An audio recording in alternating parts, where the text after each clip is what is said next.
நம்ம வாழ்கிற இந்த காலத்துல தண்ணினாலே இப்படி ஃபில்டர் பண்ணி பியூரிஃபை பண்ணி பாட்டில்டா வர்ற தண்ணியை தான் குடிக்கிறதுக்கு நம்ம பயன்படுத்துறோம். வீடுகளிலையும் பெரிய கேன்ஸ், ஆர்ஓ பியூரிஃபயர்ஸ் இந்த மாதிரி தான் நம்ம வச்சிருக்கிறோம். ஆனா thousands of years ago இப்படி பழக்கம் இல்லை. நேச்சுரலா என்ன அவைலபிளா இருந்ததோ அதை தான் ஜனங்க குடிச்சாங்க. பைபிள்ல one of the greatest leaders, Moses, a mighty prophet.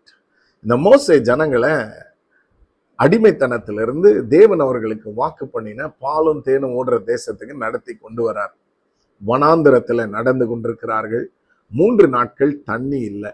கொஞ்சம் சிந்தித்து பாருங்க, அந்த இடத்துல உங்களை வச்சு பாருங்க. குடும்பத்தோட நடக்கும் பொழுது பிள்ளைங்கள்லாம் அப்பாவை பார்த்து கேட்டிருக்கோம், ஐயோ தாகம் எடுக்குதுன்னு. ஒரு பெரிய சலசலப்பு. 3 நாட்கள் கழித்து ஒரு வாட்டர் பாடி தெரியுது, தண்ணி தெரியுது. உடனே எப்படி இருந்திருக்கும் சந்தோஷம். போய் அள்ளி எடுத்து வாயில வச்சா பெருங்கசப்பு. அவங்களுடைய புரிந்து கொள்ளுதல் கசப்புனாவே பாய்சன்.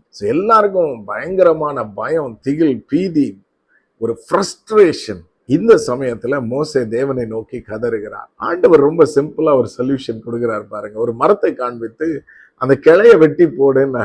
அது போட்டதுதான் தாமதம். அந்த தண்ணிக்கு பேர் வேற வச்சிருந்தாங்க, மாறா, கசப்பு. அந்த மாறா மதுரமாய் மாறினது. கசப்பு நீங்கி தண்ணி ஆர்டினரி தண்ணியா கூட மாறல, அந்த தண்ணி டேஸ்டா மாறிடுச்சு, இனிப்பா மாறிடுச்சு. இன்றைக்கு ஒருவேளை நீங்க சொல்லலாம், ஏன் வாழ்க்கை இந்த மாறாவை போல கசப்பா இருக்கிறது? இயேசு ஜீவனை கொடுத்த சிலுவை மரத்தை இன்றைக்கு நாம் நோக்கி பார்க்க வேண்டும்.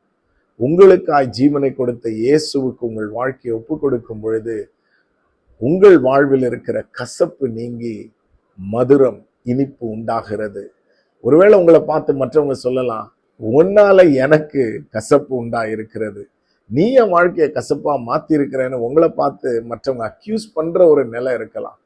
ஆனால் இயேசுவை உங்கள் வாழ்க்கையில நீங்கள் கொண்டு வரும் பொழுது அந்த கசப்பு நீங்கி மதுரமாய் மாறுவீர்கள். மற்றவர்கள் உங்களை பார்த்து எனக்கும் இப்படிப்பட்ட ஒரு வாழ்க்கை வேணும்னு சொல்லுகிற அளவு உங்கள் வாழ்க்கையை மாற்றுவார். தகப்பனே, இதை பார்க்கிற ஒவ்வொருவரையும் ஆசீர்வதியும். வாழ்க்கைகள் மலரட்டும், துக்கம் சந்தோஷமாய் மாறட்டும், கசப்பு நீங்கட்டும், அற்புதத்தை செய்யும். இயேசுவின் நாமத்தில் பிதாவே, ஆமென். God bless you.